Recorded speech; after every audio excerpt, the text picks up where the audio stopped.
welcome back, everyone. It is me, Nina, and I've got Anja from Blissful Kids. So welcome back.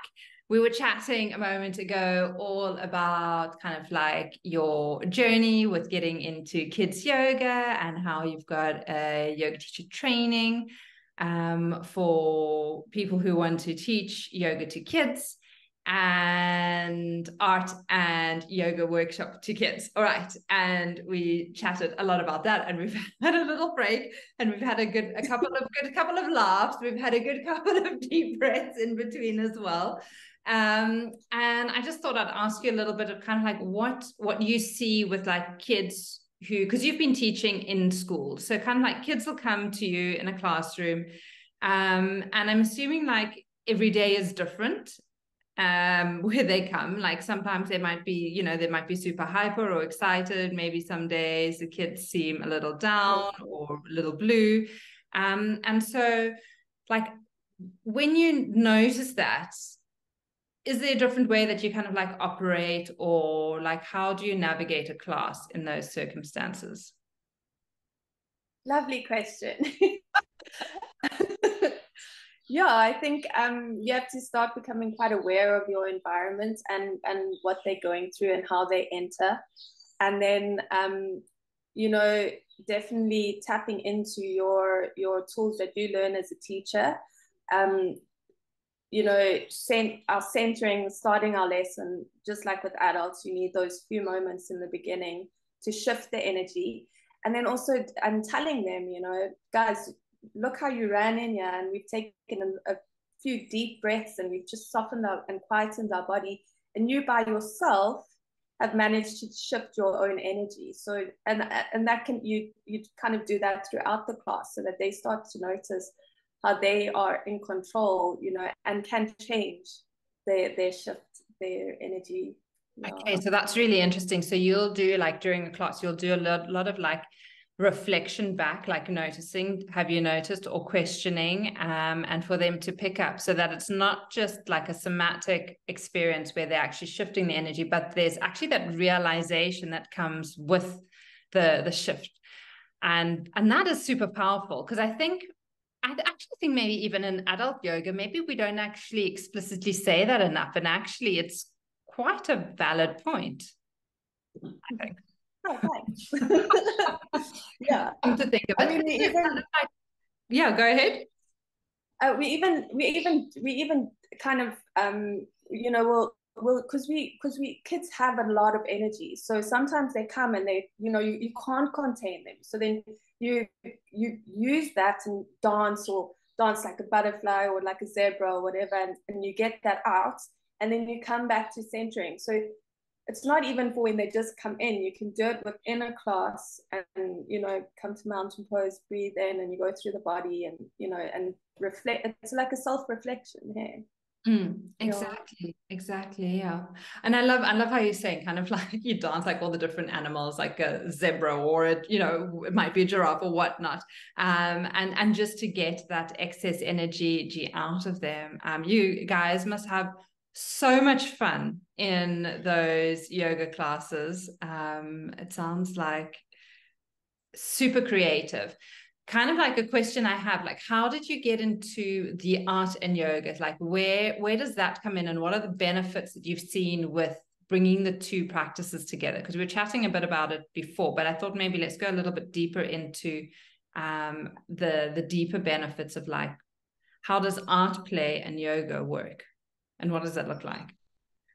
I think it's it was a personal attraction, like I think my first moments of meditation were through art, but before yoga, like when you just get into the zone.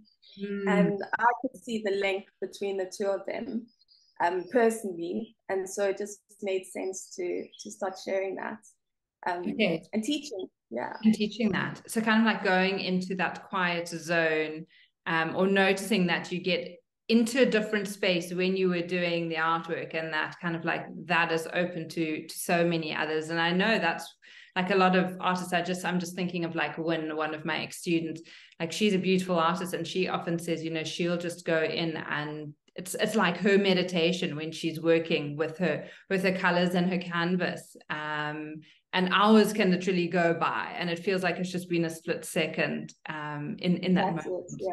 Yeah. Good. And so how do you connect the two, the yoga and the art? Like, how do you navigate that in a class?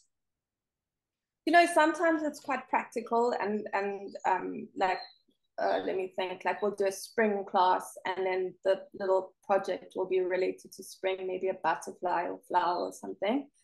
And then sometimes it's just a yoga class and a really cool art project. So yeah, there's a lot of freedom and creativity with it. And you might focus sometimes on a technique in the art, or you might, but it's no, it's not. There's no kind of umbrella of how to do it, which is the fun part as well. That your creativity can just flow.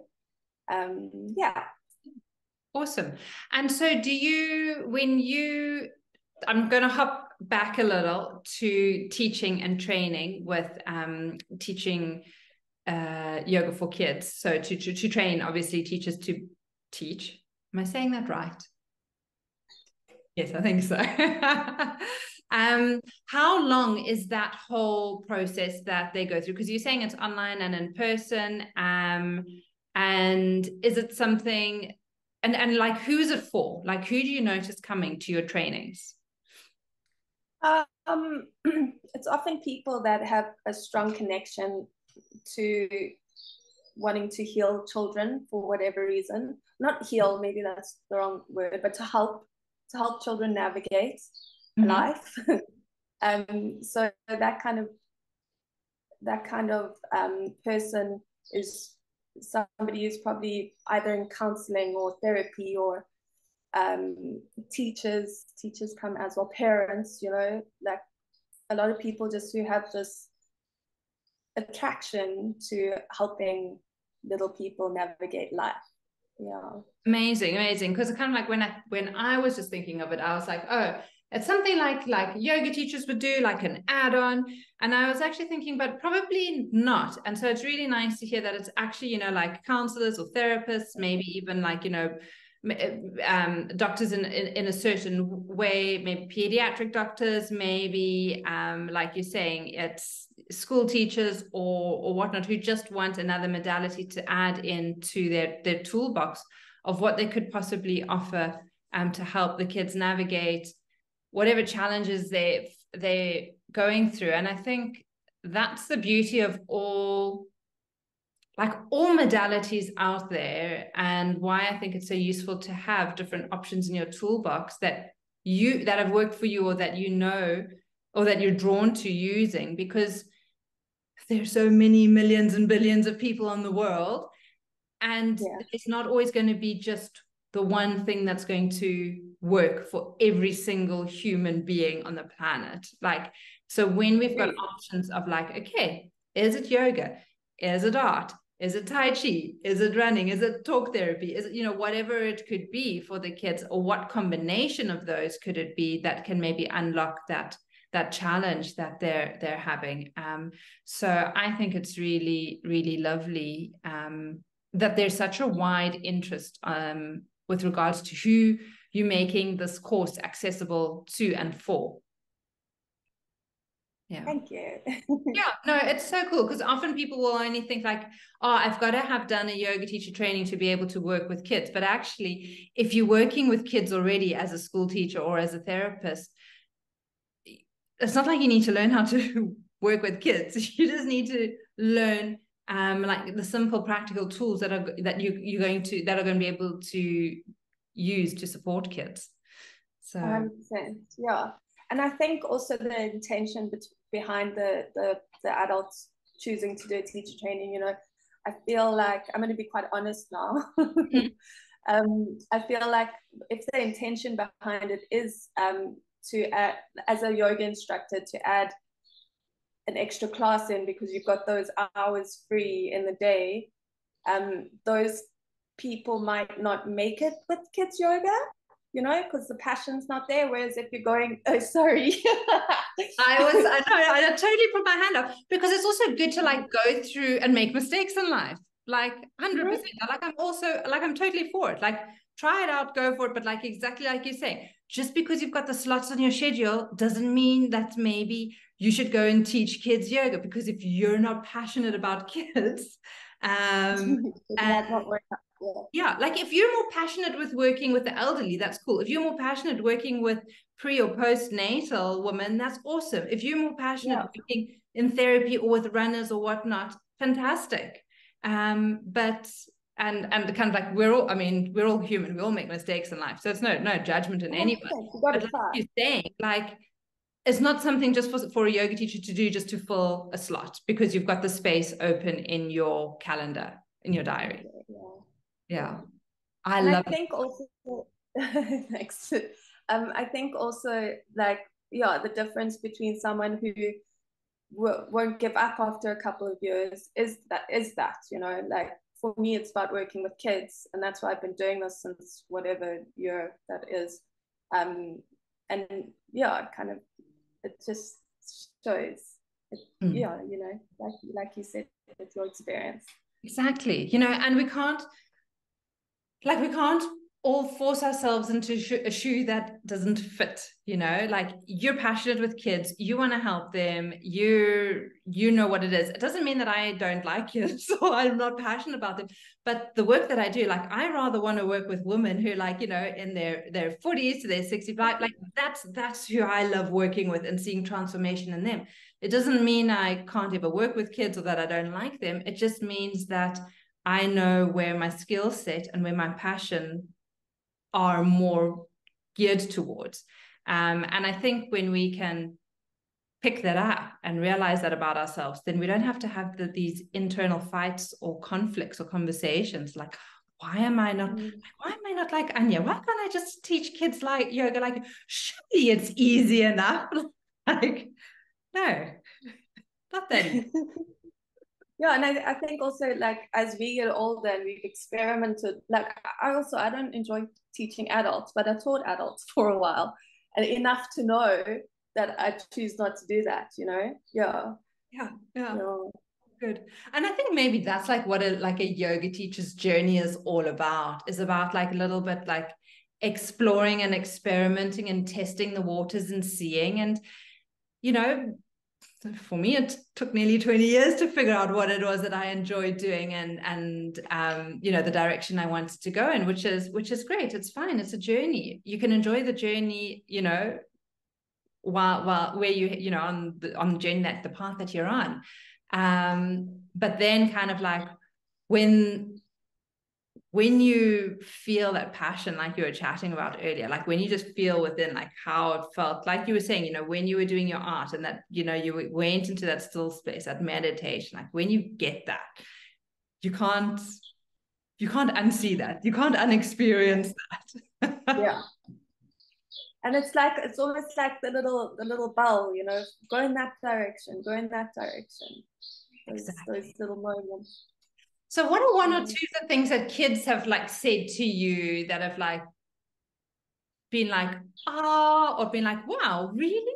I'm sure you must like have loads of like little anecdotes that you have, but like what are maybe one or two that really like, you know, on the top of your list? My favorite story is a little guy who came to my classes in Hout Bay. The most beautiful little boy, you know, just from the inside. And his mom didn't tell me that he had asthma. She worked at the school and he used to join our yoga classes. And after a couple of terms of yoga, he said, she came and she chatted to me and she said, you know, my son was lying in bed last night and he was about to have an asthma attack, but he started doing yoga breathing and he prevented himself from having an asthma attack. And I was like, my work here is done. You know, like I can go. Like and how empowering is that to that little kid? Yeah. I mean, how Yeah, many kids, like, you know, who in our age who didn't have these lessons, who had, I mean, I have a handful of friends who had asthma growing up and, you know, constantly had their asthma pumps around whenever we were doing sport or whatnot. And how empowering would it have been to them to know simple technique that they could do. And and I think that's what the beauty of like yoga classes or regular yoga classes are, is that it gets you to practice the same or similar movement practices, breathing exercises over and over again, so that when you are in a crisis, you actually know exactly what to do. You have something to tap into, 100%. And, you know, it's not like I said, guys, if, you know, sitting in a group environment, guys, if you have asthma, this is what you should do. It's something that he innately felt. So, yeah. That is unbelievable. My favorite story. I love that story. Please tell me you've got another one, because that has just been so uplifting. Oh my goodness. Yeah, you know, like this little school I told you that I kind of last minute started at. They've never done yoga before. They've seen it on TV and you know, so they've got an idea of what it is, but never experienced it. And to have these little kids after class just walk up being like, I love yoga. You know, it's a 40-minute class, and all they're tapping into is this complete calm, inner calm, and inner kind of it's just letting go. And they've gone through that class, gone through that experience themselves, and choose to walk out and just have a little, I love yoga. It's just the most rewarding feeling ever. Oh, love it. Love it. Thank you for sharing those stories. So, and like on that note, with the love of yoga, I'm going to say we'll wrap this little one up, and then we'll do one third one in a moment. So thank you so much, Anja. It's been so lovely to connect and hear these stories. Thank you, Nina.